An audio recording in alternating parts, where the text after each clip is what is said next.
wasiirka arrimaha gudaha federaalka iyo heshiisiinta Soomaaliya Cabdi Maxamed Sabriye oo xalay ka qayb galay munaasabada soo dhaweyn ahayd oo Dhuusamareeb loogu sameeyay ergooyinka ka qayb galaya shirka dib heshiisiinta Galmudug ayaa cadeeyay in 4 bishan uu furmayo shirkaasi kaas oo reer Galmudug ayahooda ay uga tashanayaan injineer Cabdi Maxamed Sabriye oo dhammaan ergooyinka reer Galmudug uga mahad celiyay ka qayb galka shirka ayaa ka codsaday in guddiga dib u heshiisiinta gacan lagu siiyo ka guulgaaridda shirweynaha dib u heshiisiinta reer Galmudug ayna u diyaar garoobaan dhismaha dowlad goboleed loo dhan yahay ee ka howlgala Galmudug.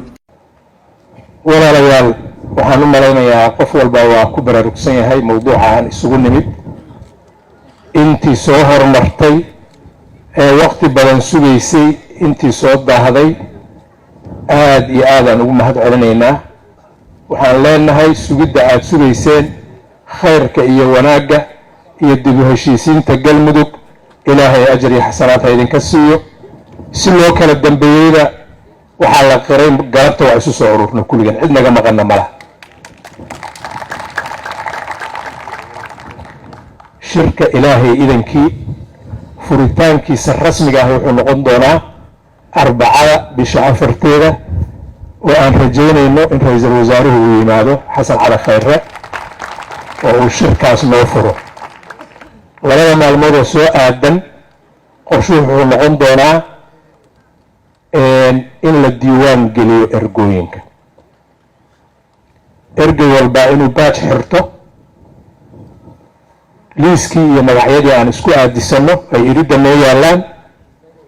dadka shirka loogu talagalayna ay si fudud oo nidaamsan u soo galaan cidii aan shuqul ku lahaynina la kontrooli karo ay banaanka joogaan. gudoomiyaha guddiga qabanqaabada shirweynaha dib u heshiisiinta Galmudug Dr. Cabdiraxmaan Macalin Cabdullaahi Ibaadiyo ayaa munaasabada ka sheegay in dadaal badan ay ku bixiyeen guddigu sidii ay isugu keeni lahaayeen dhammaan ergooyinka iyo diyaarinta goobihii shirka lagu qaban lahaa. waxaan rabaa marka inaan idinla qaybsado 40 iyo waxaan dhihi karnaa muxuu ahaa bil iyo bar ka hor ayaa guddigan dib u heshiisiinta la magacaabay.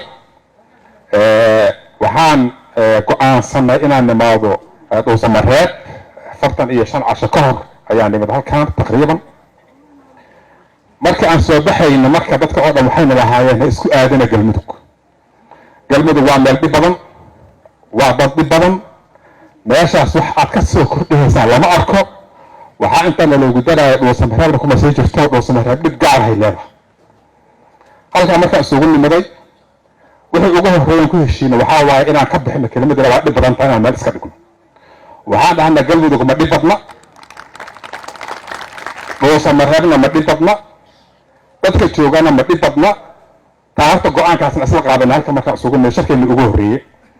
qodobka labaad isla qaadanayna waxay ahayd aayad qur'aan ayaa waxaan ka dhiganay slogan shicaarkii hawsha aan qabanayno.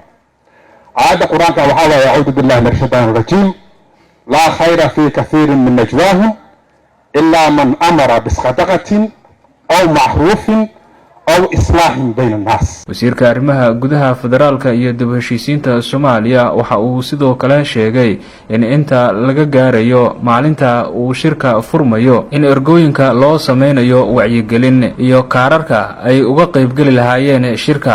magaalada Dhuusamareeb ayaa waxaa ka soconaya qabanqaabadii ugu dambeysay furitaanka shirka dib u heshiisiinta Galmudug. Maxamed Cabdi Maxamed, warbaahinta qaranka, Dhuusamareeb.